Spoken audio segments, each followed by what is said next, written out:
다시 세우리라 라는 제목으로 말씀을 나누고자 합니다. 아무것도 없는 땅이라는 글이 있습니다. 아프리카 대륙 남부 서해안을 따라 위치한 나미브 사막은 약 8천만 년 전에 탄생한 세계에서 가장 오래된 사막입니다. 나미브 사막은 1년 동안 비가 내리는 날이 열흘 정도이고 연평균 강수량이 해안에서는 13mm, 단층의 부근에 50mm 정도밖에 안 되는 수준이라고 합니다. 새벽 기온을 영하로 떨어지고 한낮에 미친 듯이 열기가 춤을 출 때에도 40도, 그리고 지표면의 온도가 70도까지 올라가는 매우 척박한 곳입니다. 수천만 년 동안 이런 급격한 온도차로 인해서 나무는 물론 이제 바위까지도 가루가 돼버린 나미브 사막을 이제 원주민들은 이렇게 이야기합니다. 아무것도 없는 땅. 그런데 이 엄지손톱만한 크기의 거절이라는 딱정벌레는 이 혹독한 나미브 사막에서 살아가고 있습니다.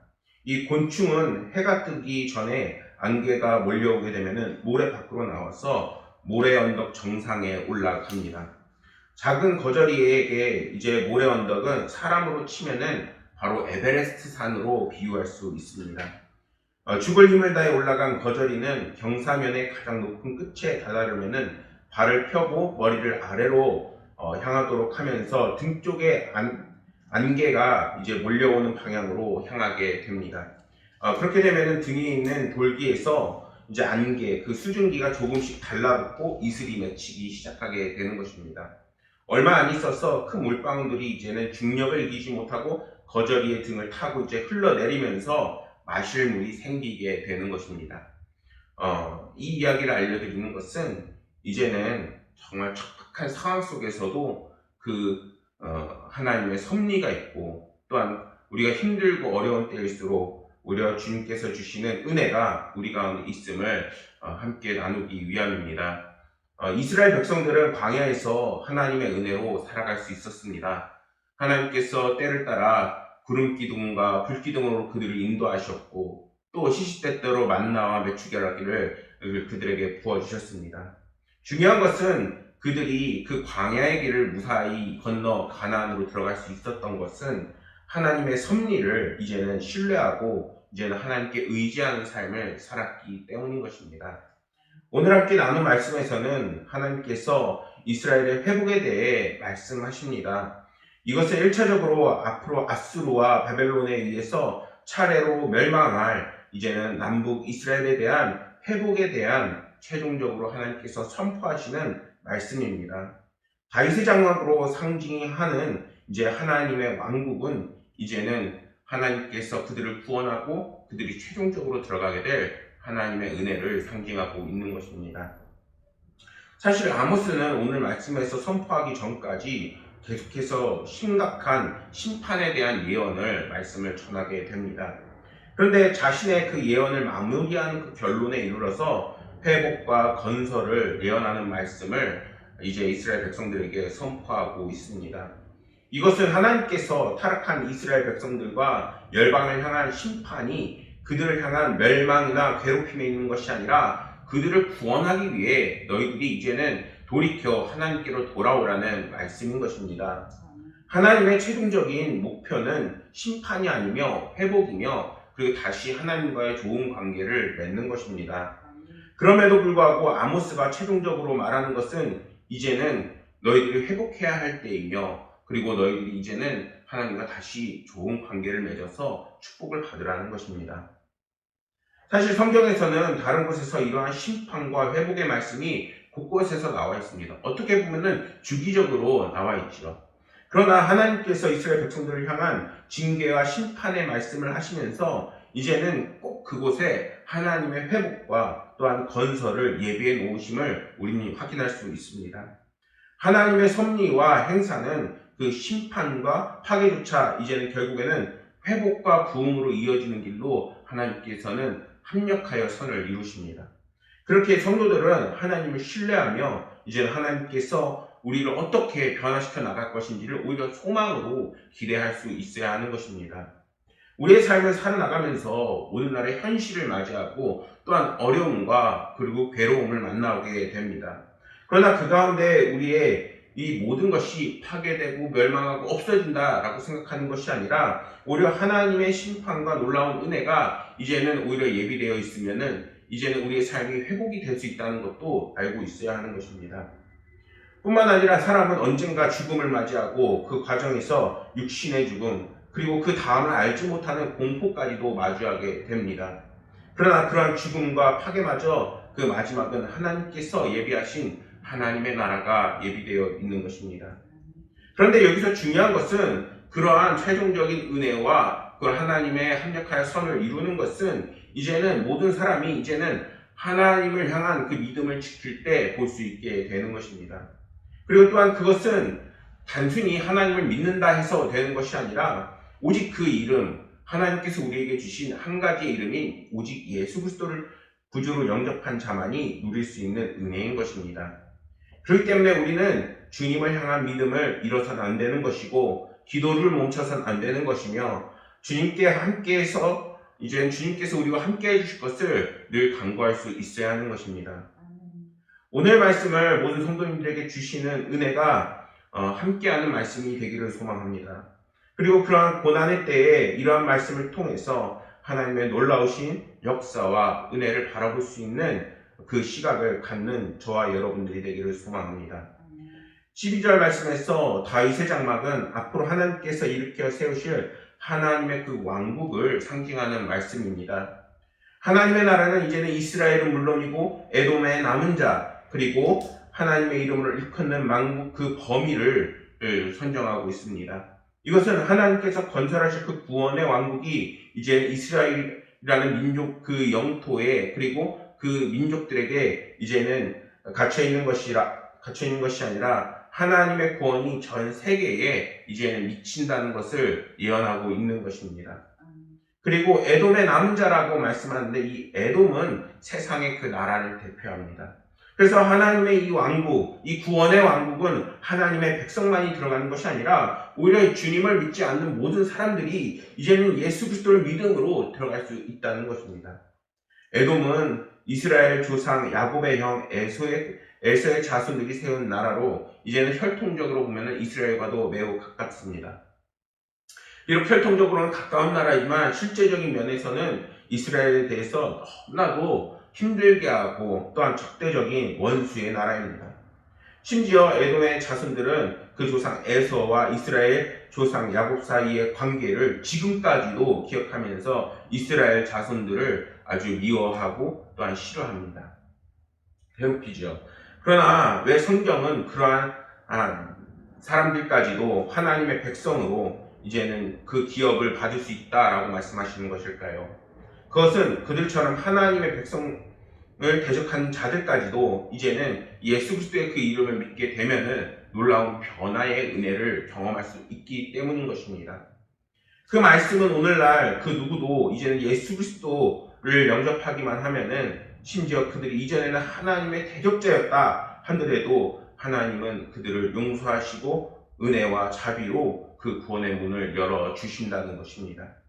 우리에게는 이러한 하나님의 말씀을 잊지 말아야 합니다. 하나님께서 얼마나 크고 놀라운 사랑을 우리에게 베푸시고 계신지 또한 그 은혜가 우리의 삶 가운데 들어오게 되면 얼마나 풍성하고 놀라운 기적과 은혜가 펼쳐질지 우리는 잊지 말아야 합니다. 그렇기 때문에 이제는 더욱더 주님의 은혜와 주님의 그 사랑을 묵상해보고 그것을 증거하며 내 삶에 늘 믿고 간직할 수 있어야 하는 것입니다. 13절 말씀에서 보라 날이 이를지라 그때에 파종하는 자가 곡식 추수하는 자의 길을 이으며 포도를 밟는 자가 씨 뿌리는 자의 길을 이으며 산들은 단 포도주를 흘리며 작은 산들은 녹으리라 라고 성경은 말씀하고 있습니다. 여기서 이 날이라는 것은 하나님의 왕국이 오는 때를 의미합니다.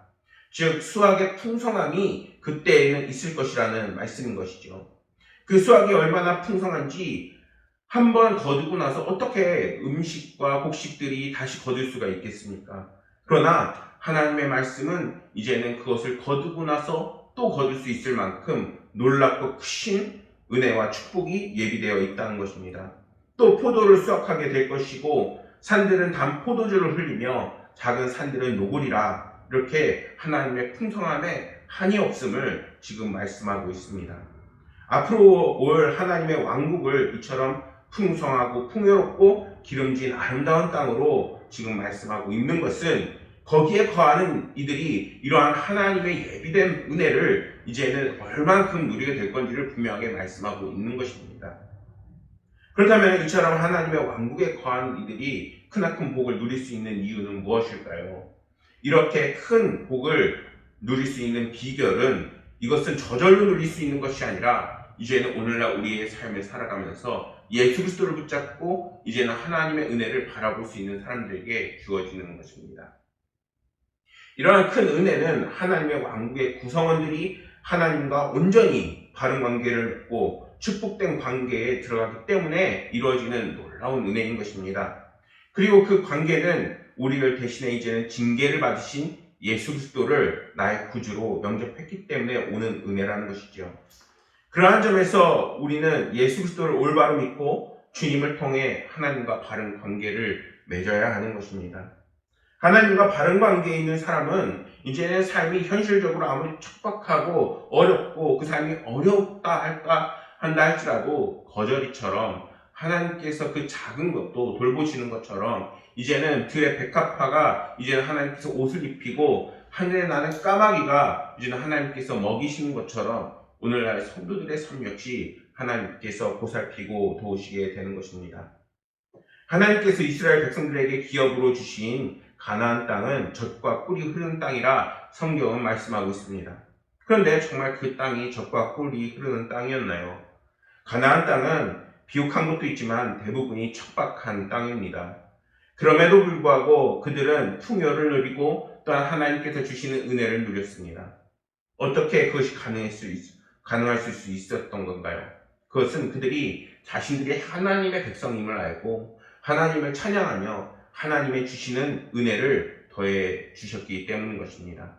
그들이 하나님의 백성으로 계명과 규례를 준수하자 하나님께서는 그 바른 관계를 보시고 이제는 30배, 60배, 100배의 결실을 맺게 하셨습니다.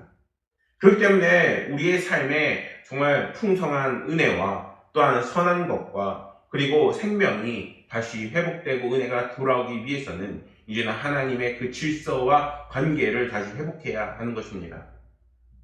그렇다면 하나님과의 관계, 그 관계는 어떻게 해야 회복이 되고 그리고 다시 세워질 수 있을까요? 그것은 이제는 예수 그리스도의 그 이름을 통해서 그 믿음을 통해서 이루어지게 되는 것입니다. 그야말로 주님이 계시지 않게 되면은 모든 삶에는 이제는 결국에는 멸망과 파멸로 갈 수밖에 없습니다. 아무리 자수성가한 사람이라도 스스로를 구원할 수는 없습니다. 심지어 현재 우리가 가지고 누리는 것조차 하나님의 허락 없이는 이제 이루어질 수 없는 것입니다. 그렇기 때문에 우리는 하나님의 은혜에 감사할 수 있어 하고 잊지 말아야 하는데 그 모든 것을 누구를 통해서 다시 한번 회복시키시느냐? 바로 예수 그리스도의 이름인 것입니다. 그렇기 때문에 우리는 이제는 하나님께서 우리에게 예수 그리스도를 주심을 감사할 수 있어야 하는 것입니다. 주님의 이름을 부르고 이제는 무너진 나의 심령을 세우고 그리고 이제는 우리의 삶이 이제는 다시 한번 교회로 돌아가고 이제는 하나님께서 우리의 삶의 현장에서 이제는 우리의 문제에 관심을 가지실 때 우리의 삶의 모든 문제들은 하나하나 해결나가게 되는 것입니다. 사랑하는 여러분, 이제는 여러분들의 그 마음이 성전임을 다시 한번 기억하시고 여러분들의 그 마음에 그리고 그 삶에 교회를 세우시길 소망합니다. 그곳에 하나님의 말씀이 있게 하시고 하나님의 성령이 들어올 수 있게 하여 이제는 하나님께서 주시는 놀랍고 크신 은혜를 누리시기를 소망합니다. 새해 복 많이 받으세요 라는 글이 있습니다. 중국 사람들은 새해가 되면은 안팎으로 복자를 거꾸로 붙입니다. 중국에서 복이 뒤집혔다라는 것은 푸다올러라고 해서 발음을 합니다. 복이 도착했습니다 라고 들리기 때문에 그 복을 돌려놓는 것입니다. 우리도 새해가 되면은 새해 복 많이 받으세요 라고 인사를 합니다. 사전은 편안하고 만족한 상태와 그에 따른 기쁨으로 복을 정의합니다. 사서삼경, 서경은 오복은 장수, 복이, 강령, 유호덕, 덕을 베풀고 고정령, 깨끗한 죽음으로 이야기합니다. 그런데 이 모든 그 복의 그 결과는 편안과 만족과 기쁨의 상태에 어떻게 도달할 수 있느냐라는 것입니다. 그런데 그 해답을 성경이 주고 있습니다. 그 성경에서는 뭐라고 말하느냐? 시편 1편의 말씀에서는 복이 있는 사람은 시냇가에 심은 나무 같은 사람이며 시냇가에 심겨졌으니 잎사귀가 마르지 않고 철을 따라 열매를 맺는다 라고 분명하게 우리에게 말을 하고 있습니다. 동양의 복의 이해의 방법과 다르지 않습니다. 그런데 그 복에 도달하는 그 두 길을 알려주니 하나는 이제는 악인의 꾀 그리고 죄인의 길 오만의 자리를 거부하는 것이고 다른 하나는 하나님의 말씀을 즐거워하여 주야로 묵상하는 것입니다. 오늘날 코로나 바이러스로 인해서 우리의 삶에 그 신앙생활이 많이 무너지고 또한 어려움을 겪었습니다. 아직 코로나 바이러스가 사라지지 않았고 여전히 조심해야 하지만 이제는 우리의 삶에 다시 한번 하나님의 말씀과 그 말씀이 육신이 되어 우리의 삶 가운데 오신 예수 그리스도를 이제는 바라볼 수 있어야 하는 것입니다. 14절 말씀에서 성경은 이렇게 말씀합니다. 내가 내 백성 이스라엘이 사로잡힌 것을 돌이키니 그들이 황폐한 성읍을 건축하며 거주하며 포도원을 가꾸고 그 포도주를 마시며 과원들을 만들고 그 열매를 먹으리라. 하나님께서는 하나님의 백성의 그 회복에 대한 그 약속의 말씀을 이미 선포하셨습니다. 이 말씀은 단순히 2000년 전에 하신 또한 4000년 전에 하신 그냥 성경에 있는 그러한 말씀이 아니라 오늘날 우리를 향한 말씀인 것입니다. 그런데 놀라운 것은 이 말씀이 이제는 이스라엘 백성들만을 향한 것이 아닙니다. 누구든지 예수 그리스도를 믿고 이제는 예수 그리스도를 이제는 영접하는 자 또한 이제는 다시 한번 예수 그리스도를 바라보는 자 그리고 이제는 하나님의 은혜를 바라보는 자에게 하나님께서 놀라운 회복의 은혜를 선포하시고 계시는 것입니다. 그리고 이어서 하나님 이렇게 말씀하십니다. 내가 그들을 그들의 땅에서 심으리니 그들이 내게 준 땅에서 다시 뽑히지 아니하리라. 내 하나님 여호와의 말씀이니라. 말씀에서 하나님 주시는 이 구원의 땅은 그리스도인들이 영원한 기업으로 이제는 하나님께 받게 될 유업 하나님의 나라인 것입니다. 그런데 본문은 하나님의 이 포도원을 가꾸고 그 포도주를 마시며 과원을 만들고 열매를 먹을 수 있는 특권을 이제는 하나님의 백성들이 누릴 수 있다라고 말씀하고 있는 것입니다. 사랑하는 여러분, 오늘날 많이 힘들고 어려운 삶을 살아가고 계신 줄 알고 있습니다. 그러나 그 속에서 우리가 잊지 말아야 할 것은 하나님께서 이미 약속된 하나님의 은혜와 또한 하나님의 놀랍고 크신 은혜가 성도들을 향해서 이미 펼쳐져 있다는 것입니다. 하나님을 바라보심으로 예수 그리스도를 다시 한번 여러분들 삶 가운데 주인으로 모심으로 이제는 하늘 상급이 이제는 사라지지 않았고 또한 하나님께서 우리가 영원히 누릴 크신 은혜를 반드시 베푸실 것을 믿음으로 모든 상황 속에서 승리하시고 하나님의 은혜로 가득하시기를 소망하겠습니다. 기도하겠습니다. 하나님 아버지, 오늘 다시 세월이라는 제목으로 함께 말씀을 나누었습니다. 아버지 하나님이시여, 그 말씀이 우리의 삶 가운데에 이제는 주제가 되고 또한 중심이 되어 이제는 예수 그리스도가 우리의 삶에 다시 들어올 수 있도록 은혜 더하여 주옵소서. 아버지 하나님이시여, 각 모든 사람들의 그 마음에 이제는 교회를 다시 한번 세워주옵시고 아버지 하나님을 묵상하고 주님이 주시는 은혜로 이 힘들고 어려운 상황을 잘 극복하고 이겨나갈 수 있도록 힘과 용기를 더하여 주시옵소서.